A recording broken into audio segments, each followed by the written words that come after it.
Hi folks, you're with Tacitus today. Tacitus today, your pushback channel, and thank you for joining this audio radio live stream. In this essay, I'd like to talk about a number of articles that I've seen recently, and they're doing the rounds not simply on social media, but also on business websites and things like that. So just goes to show how far the globalist propaganda goes. Like on what used to be a very sober, very business-only website now contains fuckloads of feminist and globalist bullshit, race, gender propaganda. But anyway, the stuff's out there doing the rounds, and the thrust of it is that sexism and misogyny are worse now than they've ever been. It is a fucking epidemic, I tell you. And we got to do something urgent, frantic. We got to pull some statue down somewhere. We've got to fight back against these fucking Nazis. So let's just have a look at the claims that are being made.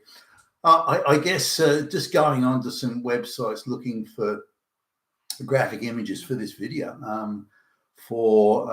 Just typing misogyny and oppression of women, that sort of stuff. And really, you go through. I mean, you could go through thousands of images if you wanted, but as I go through them, I can go through pages of them, and the only perpetrators of misogyny and sexism against women are straight white men. They're the only ones. No one else does it. Just straight white men. Isn't that incredible? Which, by the way, the articles stress, these propaganda articles stress, and it's only straight white men that do it. Now, mostly it's white women who are, so, according to the images, primarily it's white women, but also brown and black women are suffering at the hands of these evil white men. So when you look at the articles, though, read through them, you're looking for something specific or something you can say, okay, well, they're alleging that it's worse than it's ever been, so it's got to be pretty bad. I mean, are they telling lies? Are they making the whole thing up? I mean, there must be something to it, surely. And if you go through it, they'll mention the time when so-and-so woman this happened to, and you go back and find, well, that was in 1972. Then you look at something else, go, well, that isn't actually what they've made they're stating outright falsehoods about a certain incident, and they'll jump around to various statistics to try and sort of create this overall picture of oppression of women. But you go to you start to drill down in any of the information, you find it's one of the poorest places, suburbs in the United States, which is a black-only neighborhood. The white population there is about zero. And so if there is any misogyny going on there, then it's black people doing it to each other. So when you look at the information they're providing, there's nothing there that suggests or implies or confirms that it's straight white men have got anything to do with it. Now, there's also a number of panels, a few current affairs type panels that are online now that do discuss some of these things, and they play the assertion game, which the interviewers or the moderator on the panel doesn't push back against. We all know that in this area, misogyny is rampant and oppression of women is chronic. We know that. And so then they launch into, some talking point propaganda bullshit. Now, it's at that point that we should stop. And if you look at, say, what's his face, Fink at BlackRock, and those sort of people, that we all know that we have to change. We all know that this is bad. No, we don't all fucking know. It's a talking point bit of propaganda bullshit. So explain it, that is a problem, prove that it is, and then say why what you're proposing is going to improve anything, if indeed the problem even exists. So this so-called oppression of women and sexism and misogyny and sort of they claim exists, they can't prove. They can put together sort of a hodgepodge of things from decades apart from, and if one incident was in Britain, but another one was somewhere else, and so on. But they put together these very vague, unconnected things, but say, well, they are connected because we all know that it's bad. No, we don't. Now, this assertion game is something that's widely used anywhere where the globalists' propaganda is prominent.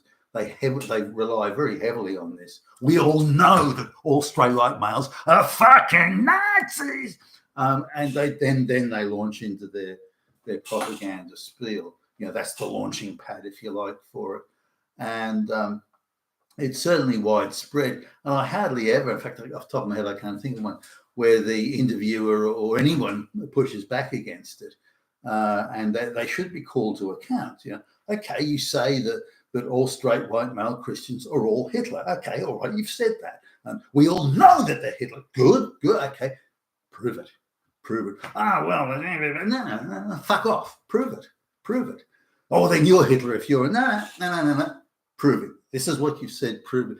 Now, whenever you do that, and I've had conversations with people that have gone along those lines, and even political commissars that young women because diversity, equity, inclusion departments are full of ESG departments and so on. They're full of people who are in effect political commissars. They've got no actual job. They don't build, create, or add value to anything. They're there to destroy. That's their sole purpose. And some of them are quite handsomely paid, by the way, for that destruction. In fact, social destruction jobs today in the West often and mostly pay more than productive jobs, worthwhile jobs. And I've mentioned this many times before. Diversity, equity, inclusion officers can be paid double, triple, quadruple what a civil engineer gets paid for building a bridge or a road. I mean, just think about that for a minute. A political commissar whose only job is to tell straight white male Christians how evil and they're all Nazis is paid 4 times what a civil engineer is who's building a bridge and a road or a dam or something worthwhile that is going to improve and benefit the lives of thousands, millions. I just ponder that. I mean, that's how fucked up things are. And these people the diversity, equity, inclusion commissars, political commissars, are the ones who are either putting about or paid by the globalists to put about this nonsense of all women are being oppressed and misogyny. Now, we need to also sort of just consider, I saw with my children how feminism and political correctness and race gender stuff was creeping into the education system. And I even, the kids are all grown up now, but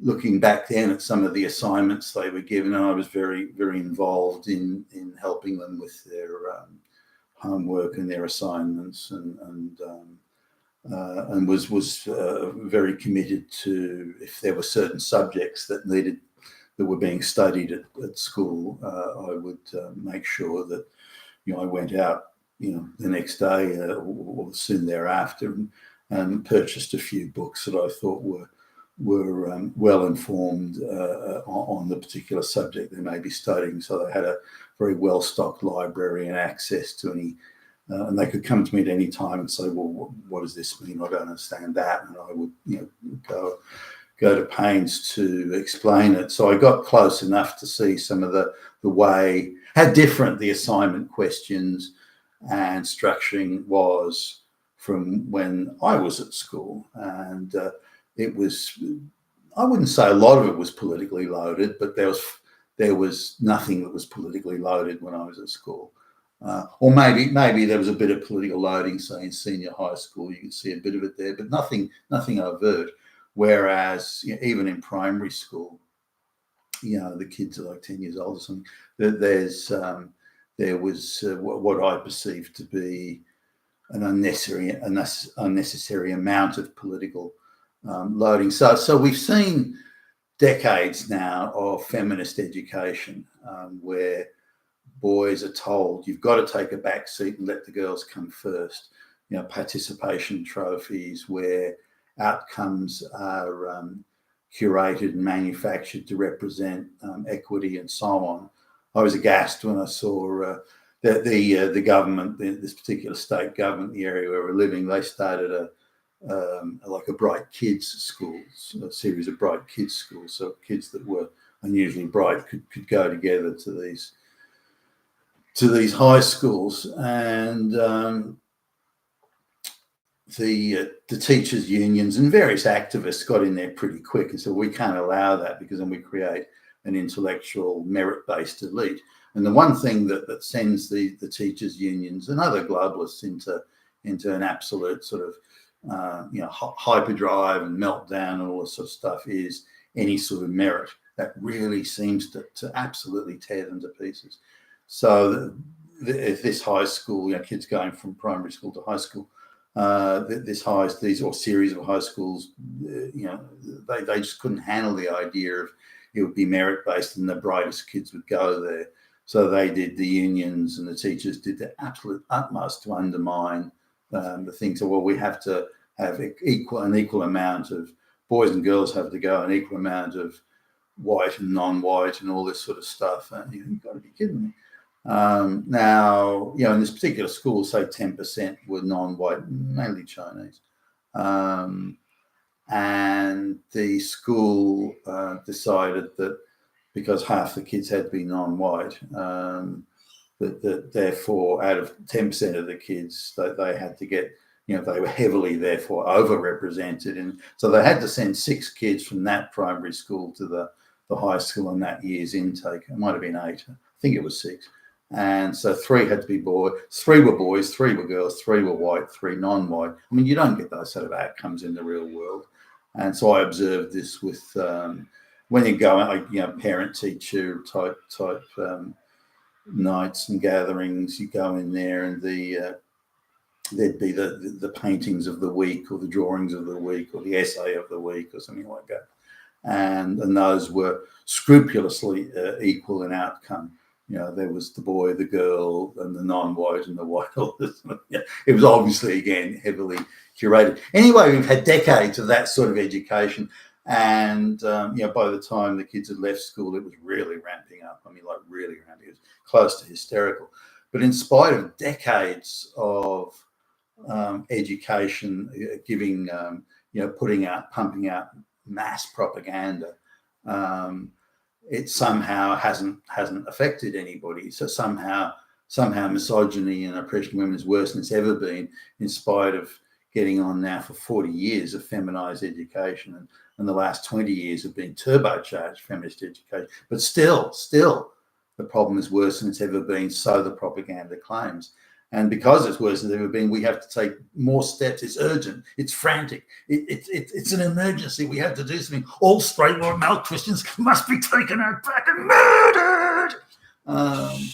So what exactly can they do? They've had decades of college, university, and primary school and high school, feminist education. No one under the age of 40. Or anyone under the age of 40 rather has got the full force, hurricane level force of feminist education, but still misogyny is rampant, or still sexism against women is rampant. Now, of course, it isn't, and they can't prove that it is. They just say we all know that it is. No, we don't. Angry lesbian gender studies feminists, sure, they may say, well, it is. And they would perceive it around every corner. Hitler is literally around every corner, under every bed, in every closet. So what's going on here then? Men have to be. I think it's all part of the demeritizing of the population and the workforce and so on. I think it's all sort of goes into that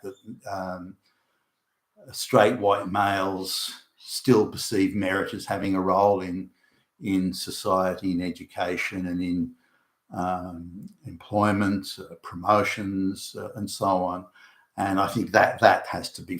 They haven't fully crushed that out of the entire society, and until that's done, if there's even one person, one straight white male Christian male who remains anywhere that believes in merit, then as far as the activists are concerned, every straight white male believes in merit. And if you believe in merit, then you believe in hierarchy of merit, and women don't do very well, or minorities don't do very well in a hierarchy of merit. So therefore you must crush it in order to get the equity outcome. and reduce straight white Christian males to a lesser. Now, you don't just move them onto a position of equity with minorities and women. That isn't what they're looking for, the activists and the globalists too. There may be equity in an economic sense, perhaps, and I don't think they're even wanting that. But the women and minorities will hold a morally senior position. So straight white male Christians will be maybe have equity in some ways, but they will be morally inferior in two ways. Anyone that believes in merit is Hitler, and if you believe in God, and then again you're Hitler, and if you believe in the rule of law or free and fair elections, as in high levels of probity and vote counting and so on, then again you're Hitler.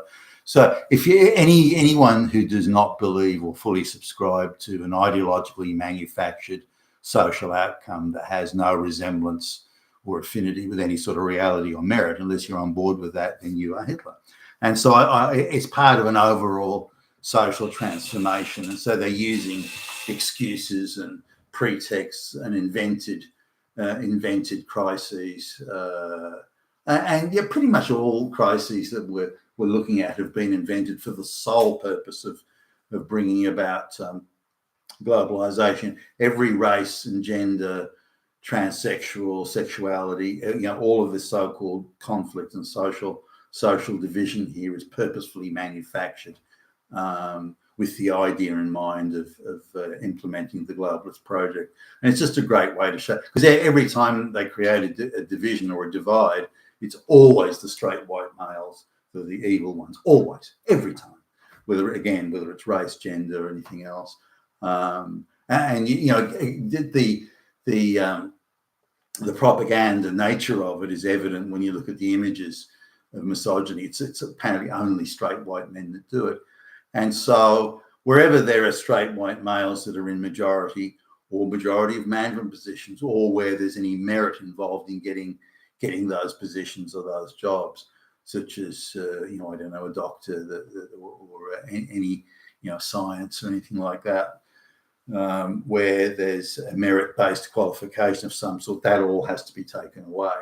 And then when that's done, that will completely undermine the role or the premier role or decisive role that white people, and particularly straight white men, have in society.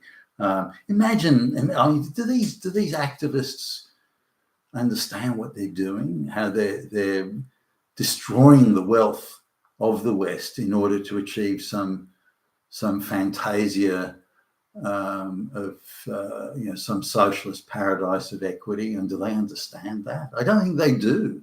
Certainly the ones that I talk to don't seem to have any comprehension of it. That they perceive that any reduction in the power influence or say that straight white Christian males have is somehow a good in itself. That just by doing that, just by removing their influence or limiting it or removing it, destroying it completely, that is a good just in itself. The wider consequences of doing that don't seem to occur to them. Now, I noticed this when we go for meetings, particularly where it's the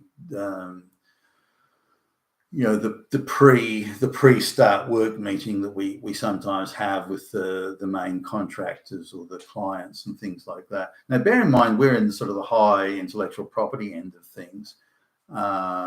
And so our organization gets hired because we have that intellectual capacity, that ability to do those complicated jobs in terms of technical jobs. And so we're actually selected on the basis of merit, although more and more now we're seeing that we have a preference to giving these projects to black lesbians or companies headed by black lesbians who can't do the job. They can't get the gig on any sort of merit. So they in turn then come to us to actually do it. but it puts downward pressure on the money we can charge and that sort of stuff.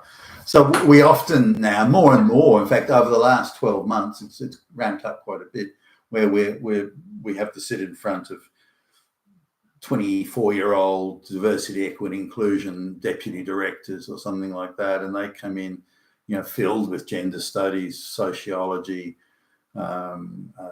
fanatical bullshit out of universities, where they literally think every straight white male is a nut. Their job isn't to make sure that we effectively deliver the services or anything like that at all. It's look, you kind of look, you straight white males. We already know you're Nazis. You're fucking Nazis. But don't you put one, don't you put one foot out of line here? Don't you step out of the lane here, because we'll be watching you. We'll be watching you, you fucking Nazis. And this is these, you got to sort of visualize this. The one I'm thinking of just right at the top of my head now is she's a white girl, straight from the looks of it anyway, but it's been so radicalized that she literally believes her job is to find Nazis. She's a Nazi hunter. She's there to find Nazis, damn straight white male fucking Nazis, and make sure they get brought to book. She's an avenging angel of equity, and out to find and get and punish those fucking Nazis. Now you can, it's one way it's humorous. You sort of look at this young, insane young woman who's not high IQ anyway, who's got a job that only the madness of our times has created. In reality, she'd be working at some shit retail job somewhere on shit money.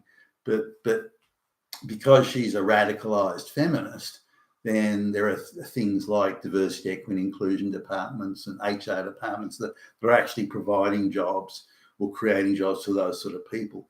The sole qualification: do you hate straight white men? Bingo, job's yours, baby. And because I can't see what else. There's just no brain power there, or anything that would underwrite that, getting that job. I mean, I wouldn't hire her to sweep the fucking floor, but maybe she can be reprogrammed and become a productive citizen. But at the moment, she's just an insane, radicalized, silly little shithead bimbo. That's all she is. But she's got certain powers that are given to her in our mad, insane times, like the political commissars of the Soviet Union or the Chinese Cultural fucking Revolution. So we have to smile and nod. If they get too pushy, then I can whip out the contract and say, okay, do you want to discuss this in front of a judge? But you don't want it to get to that point. But you have to remind them of the terms of the contract and that there are laws that apply to contractual obligations, within the contract of engagement. So, and they seem to think that's, well, we're above the law here. I'm servicing radical feminist ideology that transcends the law. We don't have to worry about fucking laws. We can just do what we want. And you're Nazis and we're punishing you because, and that sort of thing. And you really got to sort of explain to them in very calm terms that actually there are laws. But they've got no concept. Everything now is ideology. That's it. The laws, the rules, fuck that. And again, this is the insanity of our times. The whole misogyny thing and oppression of women, it's all been made up. It just doesn't exist. You've been with Tacitus today, your pushback channel. Thank you for listening.